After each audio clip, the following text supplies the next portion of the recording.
channelnya mahasiswa. Di video kali ini aku akan membahas tentang lokasi kosan yang berada di sekitar Universitas Brawijaya.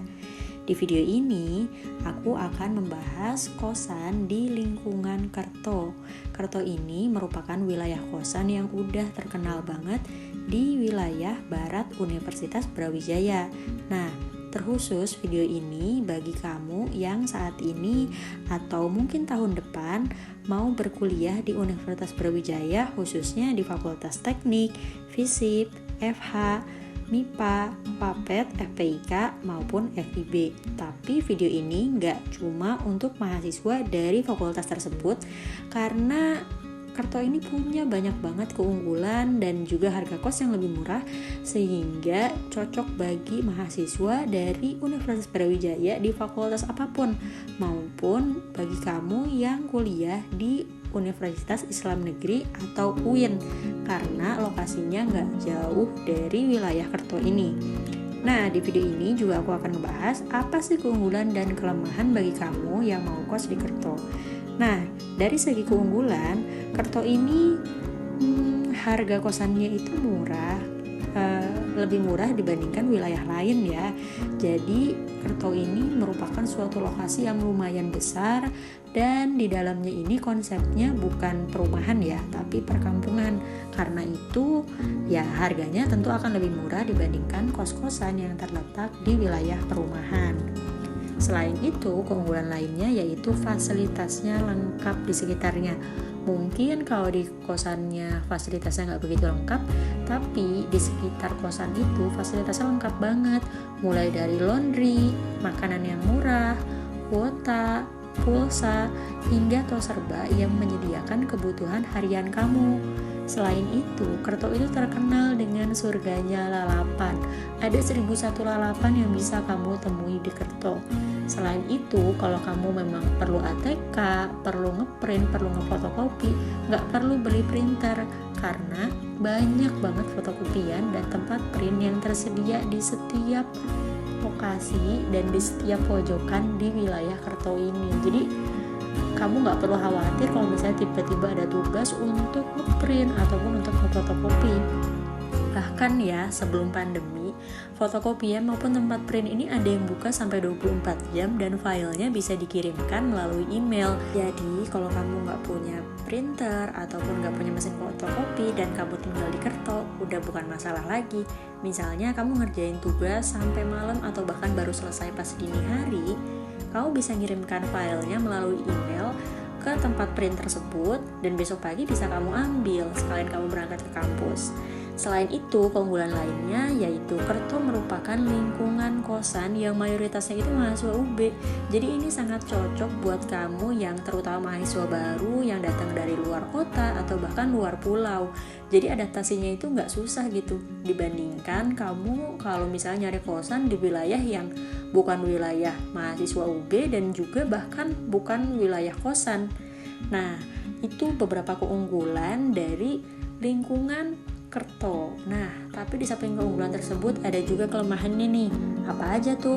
Yang pertama yaitu lokasinya itu udah padat banget.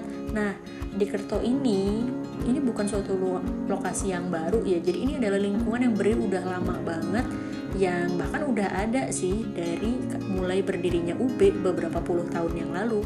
Dan karena emang wilayahnya bukan wilayah perumahan tapi wilayahnya perkampungan, jadi emang rumahnya itu kecil-kecil dan juga padat banget, dan pembangunannya tuh ya benar-benar dipepetin antara satu rumah dengan rumah yang lain. Jadi teman-teman gak perlu khawatir ataupun kaget ketika nanti datang terus udah itu ngelihat kosannya ada yang gak ada jendelanya, ada yang sempit banget dan ventilasinya kurang oke. Tapi gak perlu khawatir, jadi pastikan untuk nyari kosan dan ngecek dulu sebelum memilih untuk tinggal di kosan tersebut. Kelemahan lainnya adalah di Kerto itu banyak banget jalan buntu. Nah, di video ini nanti kamu akan lihat sendiri ya. Aku akan keliling wilayah Kerto dan nemui banyak banget jalan buntu, atau bahkan bukan cuma sekedar jalan buntu sih, beberapa lokasi itu nggak bisa diakses sekalipun menggunakan kendaraan bermotor kayak motor maupun sepeda. Jadi cuma bisa diakses dengan jalan kaki. Kalau kamu naik motor atau naik sepeda, peraturannya adalah motornya dimatiin mesinnya, terus kamu turun dan kamu tuntun sepedanya atau kamu tuntun motornya. Jadi pastikan kalau misalnya kamu nyari kosan itu yang mudah diakses, dan kalau misalkan bawa kendaraan pastikan bisa mengakses kosan tersebut tanpa harus bolak-balik nuntun sepeda motor kalau mau masuk dan keluar kosan tersebut. Kemudian yang selanjutnya yaitu nggak bisa bawa mobil. Ya benar, jadi kalau bawa motor aja ada beberapa lokasi yang nggak bisa kamu lewati menggunakan sepeda motor, apalagi mobil. Nah, di video ini teman-teman bisa lihat sendiri ya, kalau jalanannya itu kecil banget.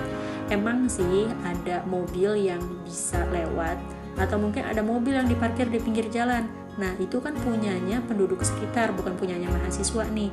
Dan teman-teman bisa lihat sendiri, kalau misalnya ada mobil yang diparkir, nggak bisa kendaraan lain itu lewat, jadi susah banget. Nah, jalannya kecil banget, kita kalau naik motor aja itu agak susah kan ya kalau misalnya berpapasan, apalagi kalau misalnya ada mobil yang lewat.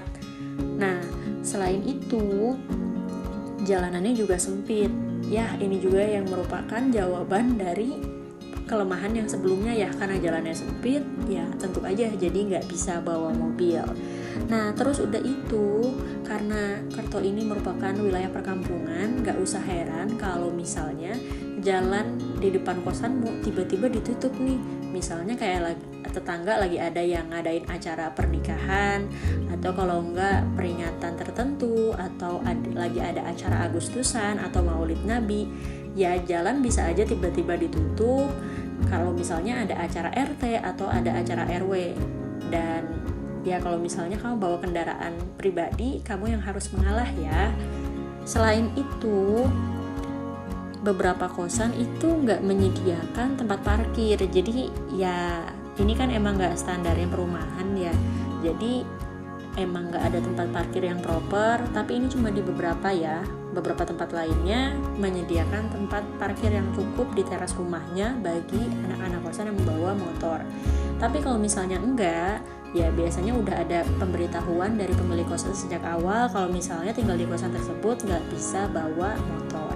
Nah, ini juga yang perlu kamu tanyakan ketika memilih kosan yang ada di Kerto. Jadi kalau misalnya kamu mau ngekos, pasti kan kamu selalu tanya, ada tempat parkirnya nggak?